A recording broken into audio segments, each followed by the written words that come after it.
Nós no culto passado tivemos a falar sobre este tema, o coração não pode amar aquilo que a mente não conhece, e tivemos a ver alguns perigos, alguns erros, alguns desvios que podemos fazer. Pensamos que estamos a estudar a Bíblia, pensamos que estamos a ter o nosso tempo a sós com Deus através da Bíblia, que é algo que é nos dito para fazer, de um modo assim muito abstrato, não é? Não, tens que ter um relacionamento com Deus, tens que ler a Bíblia, tens que ter um tempo a sós, e nós fazemos assim um bocado instintivamente, consoante o tempo que temos, consoante a visão que temos, e vamos andando com o barco para a frente, só que há coisas que fazemos que são más, que deturpam a palavra de Deus, que desvirtualizam e que desconsideram aquilo que é a palavra de Deus e a reverência que lhes devemos ter. Nós vimos, o mês passado, lemos este versículo que eu acho que é muito importante, nós temos esta noção de que a Bíblia nos foi escrita com um propósito para o nosso ensino, para que pela paciência e consolação das Escrituras tenhamos esperança. Isso é muito importante. Isso vem, lembram-se da frase que falámos há bocado, a Bíblia dá poder, ler dá poder, exatamente isso. Dá esta paciência e esta consolação e esta esperança que nos vão ajudar nas etapas da vida. Lemos sobre a Bíblia farmácia. Quem é que se lembra desta abordagem? Era o quê? Nádia? Eu lembro que só quando queremos ler coisas que nos interessam. Sim. Ir lá buscar consolo por certas situações. Quando queremos a nossa dose, não é? É quando queremos a nossa dose de alguma coisa, vamos especificamente. Estou ansiosa, leio aquele versículo. Estou cansada, leio aquele versículo. Estou assim um bocado estressada, vou ler outro versículo. Portanto, é ir buscar especificamente o medicamento que eu preciso e chega. Ou pior, isto só quando se está doente. Exatamente. É quando precisamos de alguma coisa. Naturalmente, estou bem, não preciso nada, obrigada. Quando estamos bem não tomamos medicamentos, não é? Ou não tomamos certos medicamentos. Então, é esta abordagem que não é saudável. É óbvio que um livro de Lamentações de Jeremias, que até tem versículos tão bonitos como as misericórdias do Senhor se renovam cada manhã. Mas pronto, perdemos. Ou ir ler um livro de Levítico, que fala sobre sacrifícios e aqueles rituais todos. Não, eu não vou precisar disso para o meu dia-a-dia, sinceramente. Não vou mexer. Portanto, está errado esta Bíblia farmácia, porque é muito egoísta esta abordagem. Depois tivemos esta ainda mais perigosa, e este entra no reino do substancioso, que é a Bíblia dado, que é eu agitar a minha Bíblia, onde calhar calhou, não é? Portanto, não haver ritual de ler, nem fio condutor na leitura. Um dia vou calhar no Novo Testamento, um dia vou calhar no Velho Testamento, um dia vou calhar numa cronologia de crónicas, que é aqueles nomes. Olha, mas calhou-me isto, vou ter que ler. Pronto, esta abordagem é óbvio que não é assim. Não fazemos isso com nenhum livro. Não há nenhum livro que nós abrimos assim ao calhas e onde para. Porque é que vamos fazer isso com a Bíblia? Sim, Nádia? Nada, é dizer que há um livro desses. O dicionário que tu abres e fechas. Há um livro que é um livro, chama-se Livro das Respostas, que tu abres e aquilo supostamente diz o que é que tu tens que fazer. É tipo um livro dado. Sim, mas isso aí é feitiçaria ou coisa assim, porque... Aquilo é mesmo um jogo. Sim. Diz sim, faz, não faz, vai, fala, não fala. É um livro. Pronto, isso é um bocado perigoso, esse domínio. Mas pronto, esta biblicidade não está, obviamente, também correta, e a razão que eu queria frisar, porque nós hoje vamos falar mais 3 coisas, de que nós estamos a falar do erro, não é porque eu estou a querer destacar ou vanglorizar aqui o erro de alguma maneira, é para nós sabermos que é erro, porque nós podemos estar a fazer e não saber que é erro, e nós podemos estar a praticar e não ter noção dos perigos que estão por trás, e nós temos que perceber que é erro para querer mudar. Eu acho, ao longo da minha vida, sempre foi muito fácil eu mudar através do constrangimento. Às vezes do espírito, às vezes das pessoas. Me constrangerem que aquilo não está bem e eu, pronto, está bem, tem que ser. Porque senão nós acomodamos sempre numa mesma posição, a fazer a mesma aquilo. Agora o constrangimento, porque tem que ser... E o que eu quero é provocar em todas constrangimento. Temos a noção de que isto não é correto. Esta abordagem não está bem. E depois é que queremos fazer as coisas bem. Porque se eu achar que isto está bem, quando eu vos apresentar um modelo ideal, vocês vão, não é preciso. Eu já faço assim. Vocês têm que perceber que isto é erro. E assim poderão melhorar e poderão querer corrigir. Está bem? É esse o objetivo e é por isso que estamos aqui juntas. Então o terceiro erro que eu vos queria falar é este. É a Bíblia GPS. Então a Bíblia GPS é basicamente eu preciso tomar uma decisão na minha vida, Estou numa encruzilhada, vou para a direita, vou para a esquerda, vou em frente, faço marcha atrás. Qual é o caminho? E é parecido com a Bíblia dado, porque eu vou à procura das... A Bíblia dada é mais ao calhas, não é? Esta não, esta é mais específica. O que é que Deus diz sobre isto? E eu então vou querer buscar essa direção de Deus, dando mais valor à resposta do que dando ao processo que muitas vezes as nossas decisões criam em nós. Ou seja, é também um bocadinho aqui uma área cinzenta, tem que se ter um bocado de cuidado. A Bíblia dá respostas, sim. A Bíblia dá diretrizes e princípios para tudo na vida, sim. Mas a Bíblia não diz aqui onde é que eu devo morar, qual é o curso que eu devo tirar, com quem é que eu me devo casar, qual é a profissão que eu devo ter, se eu devo mudar desta região e mudar para outra e viver para outro sítio. Não diz essas coisas. E às vezes nós estamos a querer buscar essas direções aqui e isso é perigoso, porque eu posso ler aquilo que eu quero ler. Imaginem o que é uma jovenzinha que está a ficar apaixonada por um rapaz e quer saber se ele é a vontade de Deus ou não. Abre o livro dos Salmos e diz assim: porque aquele que confia no cavalo perecerá, mas quem confia no Senhor permanecerá. E ela começa a interpretar. Cavalos, ele gosta muito de Ferraris. Ferrari, qual é o símbolo? Um cavalo. E ele não é de Deus, porque ele não, quem confiar no cavalo vai se desviar, quem confia no Senhor, não, ele é crente, mas ele não há medo para a minha vida. Estão a ver eu distorcer versículos e a ver sinais em respostas de coisas que não estão lá? Coitado do rapaz, porque está da Ferrari. Se gostasse da Alfa Romeo, que é uma serpente, era pior, quer dizer... Estou a ver estas interpretações que às vezes nós é que percebemos, não, este versículo está-me a dizer, vai em frente, filha, faz. Cuidado com essas direções, cuidado porque Deus, e para Deus, é muito mais importante aquilo que Ele quer fazer em mim do que as decisões que eu tenho que tomar. Percebem? Ele quer-me fazer santa. E o processo passa por decisões. Essas decisões serão melhores ou piores conforme mais perto dele eu andar. Mas o que Ele quer me fazer aqui neste mundo é santa. Ponto. Não é feliz, não é com sucesso, não é com prosperidade, como algumas igrejas pregam, é santa. Mas o mais importante é criar essa santidade em mim. E Ele vai criar por meio de decisões e de circunstâncias. Mas isso não é o mais importante. E quando eu estou a querer saber uma decisão que devo tomar e estou a achar que de um modo supersticioso eu vou chegar à Bíblia e ela vai me dizer sim ou não, um bocado como esse livro que estavas a falar, isso é muito perigoso. Este livro não é mágico, este livro é sobrenatural. Diferente. Mágico é o calhou e de uma maneira impessoal me vai dar diretrizes. Sobrenatural é um Deus que sabe as minhas necessidades e pode supri-las através da Bíblia. Mas de uma maneira sábia, não é de uma maneira supersticiosa. E é isso que temos que ter cuidado e atenção. E às vezes até com uma roupagem gospel começa-se a entrar nestas superstições que há bocado estávamos um bocadinho a falar. De começar-se a profetizar na vida das pessoas, eu profetizo que não sei o que vai acontecer e o Senhor falou-me e disse-me que tinha que te dizer. Está obviamente errado. Deus hoje só fala pela Bíblia. Deus não fala por sonhos, Deus não fala por visões, Deus não manda recados por ninguém.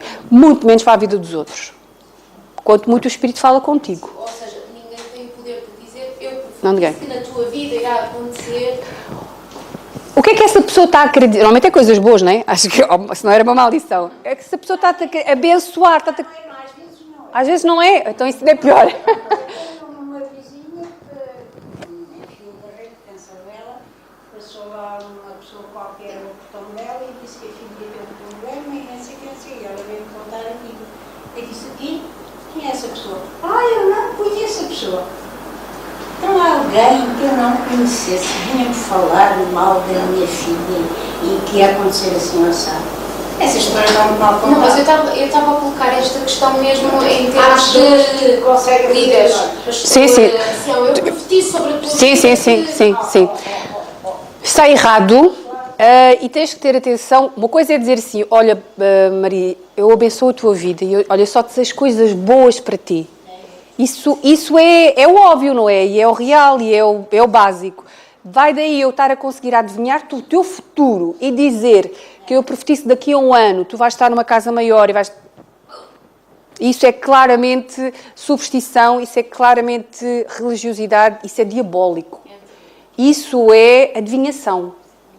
Isso já entra num reino que as pessoas antigamente, no Velho Testamento, eram apedrejadas por isso. Que é da adivinhação. É de estar a querer mexer com o futuro. O futuro pertence a Deus, Maria, nem o diabo tem acesso a ele. Apesar do diabo poder querer adivinhá-lo, mas o futuro pertence a Deus. E só Deus é que está no futuro e mais ninguém. É que Deus mandou um recado para ti. Deus pediu para te dizer. Isso normalmente faz com que tu comeces a ganhar respeito por essa pessoa. Não, mas olha, isso é muito normal. Isso é muito.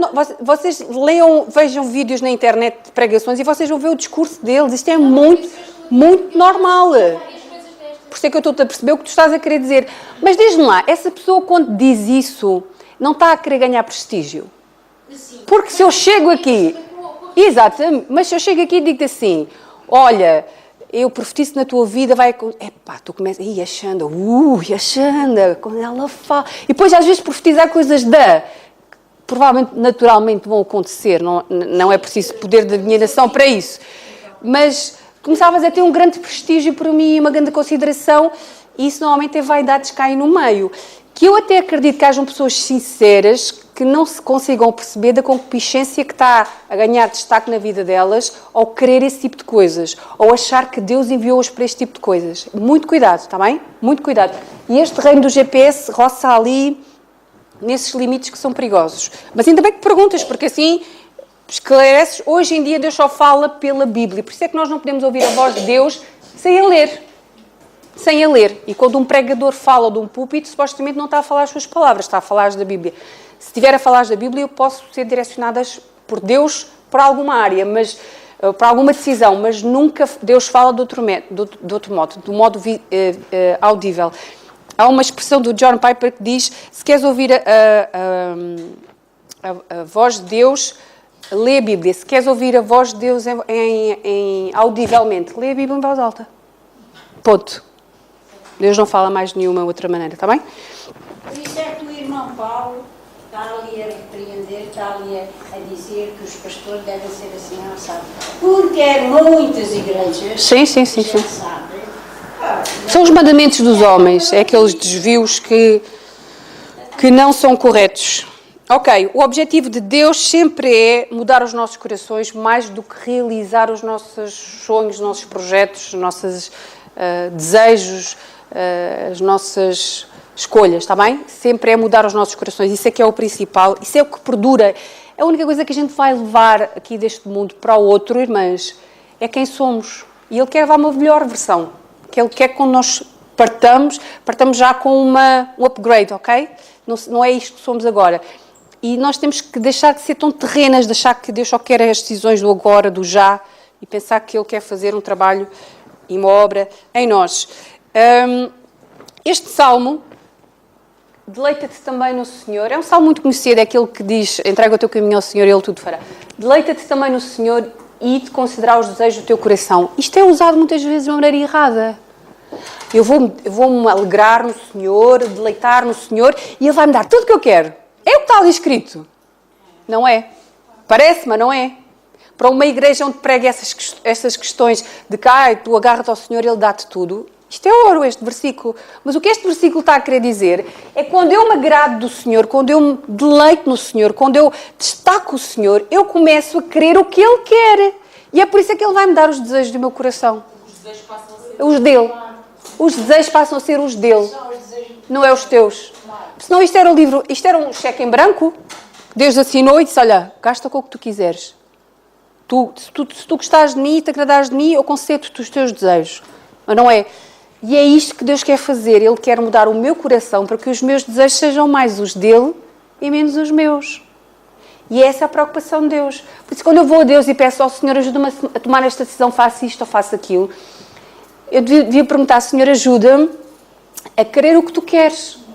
Mesmo que agora até nem era o que eu gostava mais, mas a querer o que tu queres. A fazer a tua vontade. Senhor, não foi isso que o Senhor Jesus orou no jardim do Getsemane? Pai, se possível, passa este cálice de mim. mas que seja feita a tua vontade e não a minha. Porque a vontade dele como homem naquele momento não era a cruz. Ele sabia o que é que ele ia sofrer. Mas seja feita a tua vontade e não a minha. Esta negação, renegação, essa sujeição, esta renúncia é o que Deus mais quer ouvir dos nossos lábios, irmãs. Seja feita a tua vontade e não a minha. Eu quero os teus desejos e não os meus. Amém, irmãs? Eu acho que quando nós começamos a fazer isto muitas vezes, Deus leva-nos para o céu. Já estamos a ficar mais como Ele, mais cheias dele. Ok. O que é que vocês acham que é preferível? Vocês ensinarem os vossos filhos. Se tens 3 meninas, tu ensinares a elas a vestirem-se sozinhas ou todos os dias elas terem que ir a ti. Mãe, o que é que eu visto? E ao longo da vida delas, agora já em novas, mas em adultas principalmente, não te vão telefonar a perguntar o que é que têm que vestir. O que é que vocês acham que Deus prefere? Dar-vos princípios, instruções, ensinamentos de que é que vocês têm que fazer de escolhas, ou ter que vocês, cada escolha, cada pergunta, têm que fazer a Ele? Ó Senhor, e agora o que é que eu faço? Ó Senhor, e agora o que é que... Ele já te deu princípios, Ele já te deu regras, Ele já te deu instruções. Baseia-te nisso e toma uma decisão. Se devo casar com aquela pessoa, não sei, baseia-te no que é que a Bíblia diz que é um homem virtuoso e segue em frente. Se eu devo tomar aquele emprego, baseia-te no que é que Deus diz que é honesto, se aquele emprego vai contra os princípios de um crente, se é possível tu seres crente naquele sítio, se vais ter que comprometer alguma coisa ou não, e aceita aquele emprego ou não. Ponto! Chama-se isso liberdade. Ele deu princípios, toma as decisões. Não é todas as vezes a Deus, opa, e agora? E agora? Isso é imaturidade. E se Ele já te deu a Bíblia, é para tu amadureceres. Esclarecidas? GPS, perigoso. Outro perigo é a Bíblia dieta. Sabem que é quando nós começamos a restringir tanta coisa na nossa alimentação. Eu não como isto, não como isto, não como isto. E depois vou ter que fazer uns suplementos para compensar aquilo que eu já estou a deixar de comer. Às vezes nós, quando estamos com esta Bíblia dieta, começamos a fazer muitos estudos tópicos. Eu preciso saber o que é que a Bíblia diz sobre dinheiro. Eu preciso saber o que é que a Bíblia diz sobre ministérios da mulher na igreja. Eu preciso saber o que é que a Bíblia diz sobre o homossexualismo. Para ganhar uma opinião, é lógico, isto não é mau. As outras são muito mais perigosas do que esta abordagem. Esta abordagem pode deformar, mas não é tão grave como as outras. O princípio em si está correto. Eu preciso ganhar uma opinião sobre algum assunto e eu vou estudar o que é que a Bíblia diz para saber. O pior é quando eu só tomo esta abordagem de tópicos. Sim, coisas soltas. Então eu conheço a Bíblia assim aos pontos, não conheço nenhum livro da Bíblia profundo. Nunca li um livro da Bíblia do princípio ao fim. Nunca estudei um livro da Bíblia do princípio ao fim. Mas eu tenho opiniões sobre tudo. Mas é assim muito vagas, muito diversas, muito superficiais. E o perigo está aí. Então esta Bíblia dieta é quando eu começo a fazer destes tópicos a minha alimentação, quando isso é um suplemento, não é um substituto. E isto é um péssimo substituto do estudo da Bíblia. Estes estudos de tópicos não substituem um estudo da Bíblia do princípio ao fim, com cabeça, tronco e membros. Não substitui. Mas é um ótimo suplemento. Ou seja, eu estudando bem a Bíblia e eu me alimentando-me corretamente de um estudo correto da Bíblia do princípio ao fim de um livro, de um princípio ao fim de uma carta, de uma epístola, e ao mesmo tempo suplementar com este estudo de tópicos, estou a fazê-lo bem, estou a fazer saudável. Agora, quando é só de uma coisa, já começa a ser, já vai criar deficiências também, já vai criar necessidades que eu não estou a ter por este meio dos tópicos só. Nós precisamos saber aprofundar, então, a Bíblia e em vez de ter um tópico e ligar versículos a esse tópico, eu vou ter esses versículos ligados a um tópico. É diferente. Uma coisa é eu ter uma opinião sobre dinheiro e dizer assim, e estes versículos dizem isto. Outra coisa é, estes versículos dizem isto sobre este tópico do dinheiro. Diferente. A ordem completamente. Porque o que eu estou a dar destaque é aos versículos e não ao tópico em si. E isso é muito importante. Querem ver um exemplo disso? Fazemos um estudo sobre a mulher virtuosa. Vamos parar aonde? Certeza absoluta. Provérbios 31. Toda a gente estanca e para lá. Provérbios 31 faz um misto de sentimentos em mim. Porque aquela mulher é perfeita demais. Mas se eu perceber o que é que está ali por trás, eu vou perceber que... E vocês abram, por favor, em Provérbios 31. O livro de Provérbios está depois do livro de Salmos. 31 é o último capítulo de Provérbios. Nós temos que perceber que Provérbios 31 está a falar da mulher ideal, da mulher correta, daquilo que um homem deve procurar numa mulher. Daquilo que esta mãe, que aparece no início do capítulo 31, estava a querer ensinar a um filho que ia ser rei. Este devia ser um miúdo ainda, um adolescente, nem sequer tinha idade para casar, mas esta mãe já estava preocupada com quem ia ser a esposa dele, porque ela tinha plena noção que ele ia ser um bom rei consoante a esposa com quem ele casasse. Ponto. Então, no início do capítulo 31, o que é que diz? Palavras do rei Lemuel, a profecia que lhe ensinou sua mãe. E ela começa a lhe ensinar: meu filho, não andes na bebida, um rei não deve beber, um rei não deve... Estava preparada. Ora, se este menino ia ser um rei, o que é que esta mulher era agora? Uma rainha. Ela estava a preparar o filho para o que lhe vinha a seguir, para o caminho que... E o interessante é que ela dedica 9 versículos para falar sobre as questões de bebida, das companhias, e todos os outros a falar de uma mulher, que é a mulher que ele devia procurar para a esposa. E as características que estão aqui são características, não é de uma mulher só, porque nenhuma mulher tem isto tudo, mas é o ideal do que se pretende. E mais ainda, a partir do versículo 10, isto em hebraico, que é a língua original onde é escrita, cada versículo começa com uma letra do alfabeto. Então, cada versículo que estava aqui, ela estava a ensinar o alfabeto ao filho e ensinar virtudes de uma mulher. Sabem quando a gente... O A é para o amor, o B é para a banana, o C é para o cabelo. Ensinar letras. E de uma maneira que fosse fácil para esta criança aprender, como o homem adulto não se esquecesse. Então já começam a olhar para a mulher de Provérbios de outra maneira. Eu já. Isto não é nenhuma super mulher. Isto é o que eu devo ser, mas de uma maneira... geral, eu não posso ser isto tudo. Se eu começo a me esforçar a ser, eu tenho que ser, não. Eu quero ser a minha versão virtuosa da Alexandra. E vocês têm a vossa, está bem? Outro exemplo disso é o Salmo 119, que vocês, todas as Bíblias, eu acho que dizem, escrevem isso à frente. Vejam lá, o Salmo 119, anda um bocadinho para trás. Não aparece no início de cada porção umas letras em cima, nas vossas Bíblias? A minha tem, não tem? Exatamente, isso é o alfabeto. É o alfabeto. São 22 letras que é o alfabeto hebraico. Tem, então pronto, está mais claro ainda. Uma letra. É a letra, é o alfabeto. Enquanto no versículo de Provérbios é um versículo por letra, aqui é uma quadra por letra, mas é as 22 letras do alfabeto. Era uma maneira que os judeus passavam ensinamentos uns para os outros ao decorarem o alfabeto. Estavam a estudar e, ao mesmo tempo, estavam a aprender virtudes através da Bíblia. Inteligentes, certo? Pronto. Então, Provérbios 31 diz isso. E nós pensamos assim, vou fazer um estudo sobre uma mulher virtuosa, pimba, Provérbios 31. Mas mulher virtuosa não é só isso. O próprio livro de Provérbios fala muito mais sobre isso. Toda a Bíblia fala, não é? Quando fala de exemplos de mulher. Mas há um versículo de Provérbios que nós vamos falhar se nos concentrarmos só no 31, que diz isto. A mulher virtuosa é a coroa do seu marido, mas a que o envergonha é como podridão dos seus ossos. Enquanto a mulher de Provérbios 31 só faz coisas boas, esta aqui explica que há uma coisa que eu não devo fazer, envergonhá-lo. E há outras versões que dizem é cancro nos seus ossos. E uma mulher envergonha o seu marido de muitas maneiras. Pela postura, pelo que fala, como fala com ele e conversa com ele à frente dos outros, como o trata, como o humilha ou não à frente dos outros, como o prestigia ou não à frente dos outros, como o destaca ou não à frente dos outros. A mulher pode estar a envergonhar o seu marido.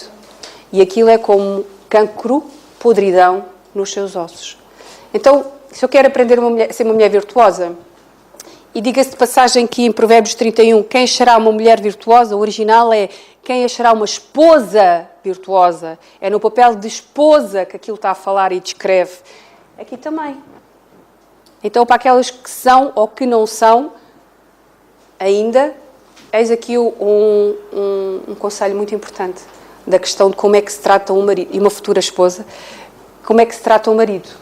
É a coroa dele, é aquilo que o orgulha, que ele anda até mais alto à frente dos outros que a minha mulher, a minha esposa, ou é uma podridão de ossos, que é uma dor que o corrói por dentro, a maneira como ela o envergonha. Ok? Mulher virtuosa tem que também estudar este versículo. Isto só para vos dar a ideia de que a Bíblia Dieta cortava este. Eu lia só o 31.